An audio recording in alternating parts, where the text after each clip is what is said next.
Аль-Ашаир, ашариты говорят, что Аллах, Он не на троне, Аллах, то есть не на творении. Почему они говорят? Потому что они эти аяты сопоставляют своим разумом. Они говорят, что, ага, если мы скажем, что Аллах над творениями, значит мы ему определили место. Если мы ему определили место, значит его охватило место. То есть, иядан биллях, они уподобили Аллаха творению сами. То есть, как шейх Ислам Ибн Таймия в книге Тадмурия сказал, они убегали.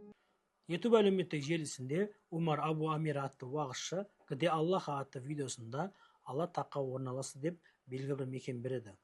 Осыған қатысты Абу Ханифа Аллах тағала аршыға ешбір мұқтаждықсыз әрі оған орнығусыз истауа қылғаны иман келтіреміз. Әсілінде Алла аршыны да одан өзгені де сақтаушы әрі оған мүлде мұқтаж емес. Егер де Аллах тағала оған отыруға, орнуға мұқтаждық танытса, аршы жардым тұрып Алла қайда еді? Хақ тағала мұндай кемшіліктерден пәк әрі ұлы дейді Әл-Уасия кітабында. Енді имам Матурidi өзінің Китабу Таухид атты еңбегінде бұл мәселеге қатысты біздің негізгі тұжырымымыз былайша.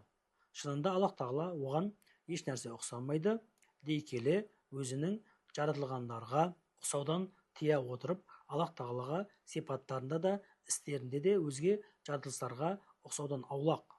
Сондықтан да Ар-Рахману алал арши истауа деген аятқа Құранда айтылғандай мұхкам аяттарға сай және де жаратылыстарға ұқсатып жібермейтіндей етіп мағынасын беру керек.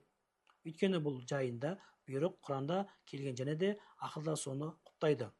Сондай-ақ ол аяттың ұғымы, тәуелі мынандай деп те кесіп айта алмаймыз. Одан өзге де мағынада келуі әбден мүмкін. Ендеше бір мағынаны кесіп айтпастан Аллах тағалаға аталмыш аяттың астарында нені мақсат етіп тұрған болса, соған иман етеміз.